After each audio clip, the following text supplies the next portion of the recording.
It's a 160-acre ranch in the southeastern portion of Imperial Valley. On the screen, you can see our concrete ditch at the bottom, and to the right, you can see an alfalfa stand on the subject. The concrete ditches are a driver of value in this area as they offer the grower several advantages over their dirt counterparts. And at the top of your screen, you can see a photo of an adjoining field. So this is not on the subject, rather it's an adjoining field. And this field has been hipped up and has yet to be planted. It has the same soils as the East Highline Ranch, the property that we'll be offering tomorrow. So you can get a bit of a better feel for what they look like without a crop on. The ranch has historically produced alfalfa and carrots, but it is very well suited to produce a variety of other crops that are typical in that area. Crops like garlic, potatoes, and onions. And in fact, the only crops you wouldn't see raised on this ranch are those with shallower root systems. So crops like lettuce or other leafy greens. And that's simply because the soils are pretty well drained on this property, and those short roots, like you'll find on those crop types I just mentioned, don't get to spend enough time with the irrigation water and with the fertilizer. All right, so we'll go ahead and move on to the state view map. And here you can see a state view. You'll notice that we are all the way down at the southern end of California, less than 10 miles from the Mexican border. If we zoom in here, get a little better regional picture. You can get a better feel for where the farm is located. You can also get a better view of the Imperial Valley, which is bound to the north by the Salton Sea, that's California's largest lake, and to the south by the Mexicali Valley in Mexico. Just as the Imperial Valley is a major agricultural region in the US, Mexicali Valley is one of the most fertile agricultural regions there in Mexico. All right. You'll see some investment highlights here on this slide. I'll point out that the ranch is about 98% farmable and again is located in the southern portion of the valley, just east of Holtville. We executed a new lease on this ranch with a farm family in the valley that have been around there for multiple generations. And they have been raising crops on this tract for the past 5 years or so, and in fact, farm a good bit of ground that is adjoining. In fact, you can see here the fields to the north, they farm that, and I believe they also farm the fields to the west. So excited to have them on there. That group has expressed interest in leasing this for up to 8 years, although we only have a 1-year lease on the property right now. We will look at extending that in the near future. And the lease rate is at $400 an acre, which gives us a 4% gross cash yield, and they will be growing alfalfa, and if we extend, they will throw carrots into the rotation as well. And you'll also notice here that the pricing is sub $10,000 an acre. We think that's a pretty attractive entry point into the property. All right, we can go on to the California land value slide. All right, you'll see here that according to ASFMRA's most recent land value study, we're buying at what I mentioned a moment ago is a fairly attractive price. This is made possible through a pause in farm operations expansion, and because the tract is frankly a little bit small for some of the larger investors who are in the area. They typically target properties, say, north of $5 to $10 million, and so this one just does not fall in that window, and has given us a good opportunity to come in here and again buy what we think is an attractive price.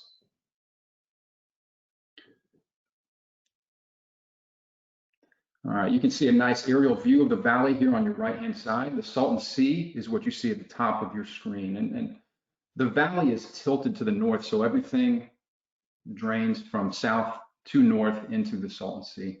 You'll see some quick facts about the region here, most notably that it's one of the most productive areas in the US by several metrics. As was mentioned a moment ago, a vast variety of crops are produced on the nearly 500,000 acres in the valley. Everything from hay to sugar beets to lettuce, citrus, dates, variety of crops. This is made possible by the soil profile, water availability, which we'll talk about on the next slide, and most importantly, the climate that allows for a growing season that really extends year-round. All right, the Imperial Irrigation District is one of the largest irrigation districts in the nation. It holds in trust the water rights for the land in the valley, and it's responsible for delivery of 3.1 million acre feet annually. Of that 3.1 million acre feet, about 2.8 million acre feet are used for agricultural production. The balance is used for municipal and industrial purposes. The district is responsible for the operation and maintenance of 3,000 miles of canals and drains there in the Imperial Valley. Another notable feature is that the district is its conservation efforts.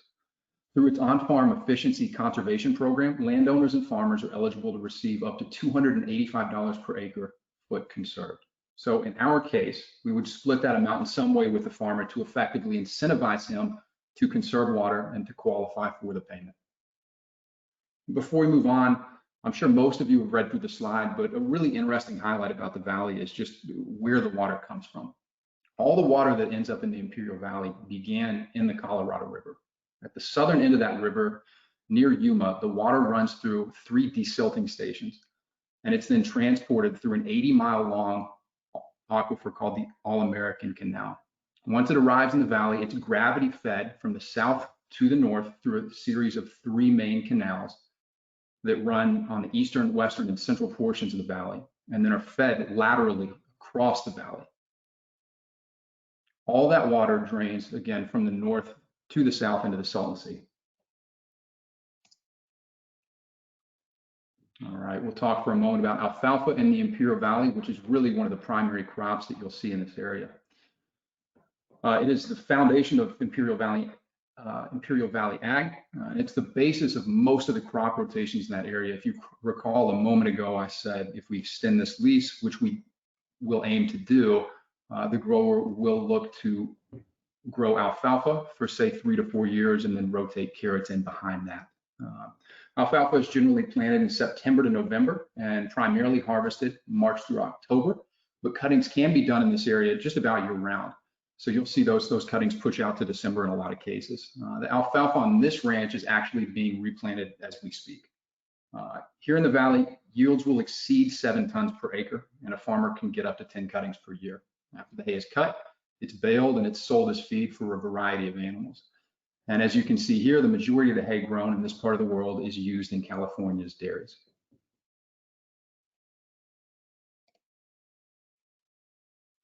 Carrots, the other primary crop that can be grown on this ranch, do really well on the land around Holtville. In fact, as you can see here, it's referred to as the carrot capital of the world, and it is actually where baby carrots were popularized.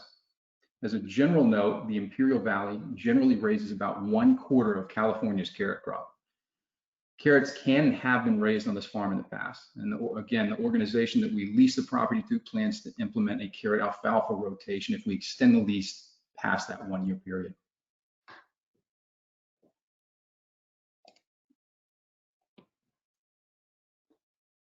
All right, we'll talk quickly about the soil, water, and financial profile of the opportunity, and then we'll roll into a Q&A. So you can see here at the bottom left corner of your screen that the ranch is primarily loam and loamy sand. These are very high quality soils and in fact have better adaptability than most of the heavier soils in the valley. Generally speaking, the soil type referred to as 115 and then followed by 114 dominate the soil structure there in the valley and probably make up 75 to 80% of the soil. So we're a more adaptable soil than what is typically found. And this soil profile lends itself to great crop optionality, and it's one of the things that we like most about this farm. And again, this property is really well suited to raise just about anything other than those crops with the shallower root system, so your leafy greens. And so that we really like that optionality here. A quick overview of the irrigation capabilities and drainage. I mentioned a moment ago that the valley is slightly tilted to the north, so water is gravity fed in most cases from south to north. On the right-hand side of your screen, you can see between the desert area and our farm, the East Highline Canal. That is one of the 3 major canals that feeds from the All-American Canal up through the Imperial Valley. Water feeds into a lateral ditch at the southern end or high end of the field and then can be gravity fed across the precision level to grade field. And on this property, you can apply irrigation via flood, furrow, or sprinkler in some cases, depending on what crop is being grown. Surface and subsurface water then drains into the ditch at the low end or north end of the field. And another thing to note here that does drive value on these ranches, and I hit on just a moment ago, is that we have a concrete head ditch rather than dirt. And these tend to hold up much better than dirt and offer the grower a variety of advantages over the dirt ditches.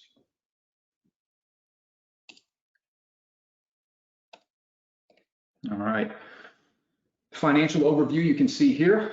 We are looking at a 4% gross capitalization rate. And again, that's at the $400 per acre price, an expected IRR of 8%.